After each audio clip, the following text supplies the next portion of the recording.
بسم الله والصلاة والسلام على رسول الله. مساء الفل. النهارده ان شاء الله معانا تويوتا روميون، عربية 7 راكب، اللي كانت سوزوكي ارتيجا. دي كانت سوزوكي زي ما تويوتا خدت للبلتا، خدت دي وسميتها تويوتا روميون بصرف النظر عن مسمى العربية. ما شاء الله عربية 7 راكب، وصاحب السيارة اختار معانا فرش اسود مع بني مع خط جملي غامق، فرش سادة خالص سيمبل. ما شاء الله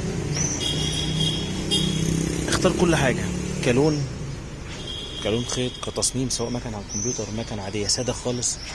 انا عليا صنعيه التجسيم ده كله من غير ما ابوظ ولا اقطع في الاصل، بفضل الله عندي استعداد اشيل ده واوريك الاصل سليم ولا لا، لان هبقى لك شغل مش كلام. شده الكرسي اللي هتقعد مهما تقعد على الكرسي ولا يهرهر ولا يكشكش ولا يحتاج يشد تحتيك، غرزه المسطره، الفينش المظبوط، ده اللي عليا. حته اللون، التصميم، كل ده بتاعك. ما شاء الله. بص، عملنا الارضيه جلد، طبعا الارضيه كامله خالص لحد تحت الكرسيين دول، وكمان فوقيهم بنعمل واحده. بص ما شاء الله. خلينا افتح لك جنب جنبه باب كانك قدام العربيه عشان تستلم، عشان بص ما شاء الله دوران. بص الدوران، كل حاجه قدامك، التجسيم، كل حاجه.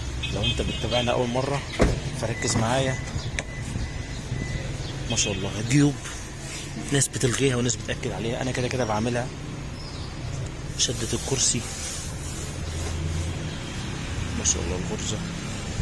ادي كمان الكرسيين الاخرى بتفاصيلهم بحزمتهم بكل حاجه. ما شاء الله.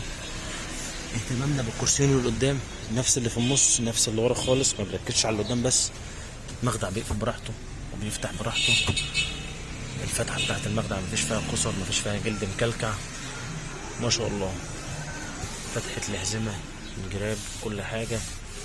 خليني برضه الف لك بص الغرزه والدوران اللي في المسطره. ما شاء الله. مفيش خيط بيتعاون، مفيش جلد بيعمل كشكشه. تويوتا روميون كانت سوزوكي ارتيجا، الناس اللي غاويه وفاهمه. ما شاء الله. نفس الكلام.